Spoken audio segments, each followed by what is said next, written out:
سوال آپ کا یہ ہے کہ ہماری پہلی جنگ زمانے سے ہونی چاہیے یا خود سے ہونی چاہیے؟ اس کے 2 ڈائمینشنز میں جواب دوں گا جی میں. ایک کتاب ہے، اس کا نام ہے 7 Habits of Highly Effective People.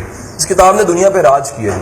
ابھی تک اس کی 1.5 کروڑ کاپی بک چکی ہے، 46 لینگویجز میں ٹرانسلیٹ ہوئی ہے. اسٹیفن آر کوے کو دنیا مینٹور مانتی ہے. ایک بندہ کہتا ہے میرے سامنے، میں نے ایک دفعہ کہا تو کہتا ہے میں نہیں مانتا. میں کہا آپ نہ مانو، 500 فارچون کمپنیز کے مالکان CEO مانتے ہیں جن کے پاس دنیا کی اکانومی پڑی ہوئی ہے. وہ کہتے ہیں ہمارا گرو ہے یہ، ہم نے اس سے سیکھا ہے. اسٹیفن آر کوے کی کتاب میں ایک جملہ ہے بڑا امپورٹنٹ ہے. وہ کہتا ہے جتنے بھی اثر ڈالنے والے یعنی ذہین لوگ ہوتے ہیں وہ بڑی جلدی اپنا ایریا آف کنسرن ڈھونڈ لیتے ہیں. ایریا آف کنسرن کا مطلب کیا ہے؟ آئی کین ٹیچ کلاس، میں اس آپ کو متاثر شاید کر سکتا ہوں، میں آپ پہ کام کر سکتا ہوں، لیکن میں پوری پاکستانی یوتھ کو یونٹ میں نہیں بدل سکتا.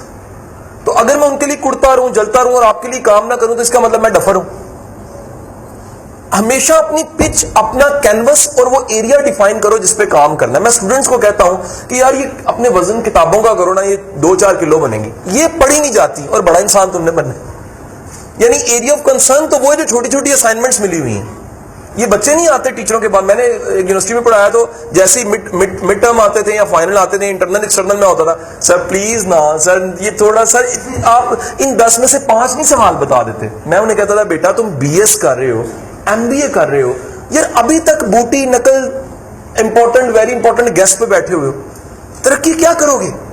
تمہارا کتابوں کا زندگی میں کیا مطالعہ ہوگا کہ اگر تم سے چند سوال یاد نہیں ہوتے، چند صفحے یاد نہیں ہوتے.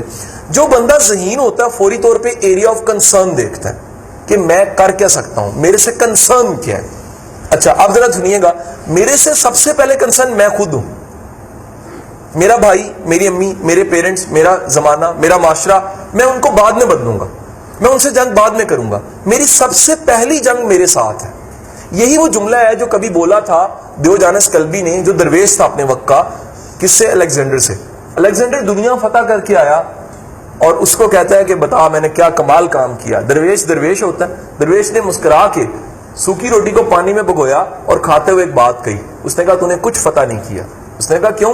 کہتا ہے اس دنیا کی فتح سے بڑا کام اپنی فتح ہے اور وہ تو نے ابھی نہیں کی. اس نے کہا ثبوت؟ اس نے کہا تو میرے غلام کا بھی غلام ہے. اس نے کہا آپ کے غلام کا غلام کہاں سے ہو گیا؟ کہتا ہے عرصے سے نفس میرا غلام ہے اور تو نفس کا غلام. تو حضور یاد رکھیے گا، جو بندہ اپنے آپ کو فتح نہیں کر سکتا، وہ بندہ جو ان سے وہ دنیا کے ساتھ فائٹ بھی نہیں کر سکتا. پہلی جنگ ہے بیٹا اپنے ساتھ. شاعر نے بھی کہہ دیا نا، میں خود ہی ہوں اپنے آپ کے پیچھے پڑا ہوا، میرا شمار بھی تو میرے دشمنوں میں ہے. انسان دشمن اپنا خود بنا ہوتا ہے اور پوس کس کو رہا ہوتا ہے؟ زمانے کو، سماج کو، لوگوں کو. اوکے جی، نمبر 1. نمبر 2 بیٹا یاد رکھیے گا کہ آپ کی جو جنگ ہے اپنے ساتھ جنگ، وہ اصلاح کی جنگ ہے، اپنے آپ کو مارنے کی جنگ نہیں ہوتی. آپ مثال لیجئے گا، ایک ٹیچر ہے، یہ تھا نا مار نہیں پیار والا کلچر جب نہیں آیا تھا. اب تو ہے نا مار نہیں پیار، بلکہ مارنا ہے اندر سے مار، باہر سے نہ مار. اس کو اتنا وہ ڈیگریڈ کر دے اندر سے ہی کہ وہ میٹرک کر کے جب اسکول سے نکلے تو اندر سے اتنا سا ہوگا اس کا جگرا.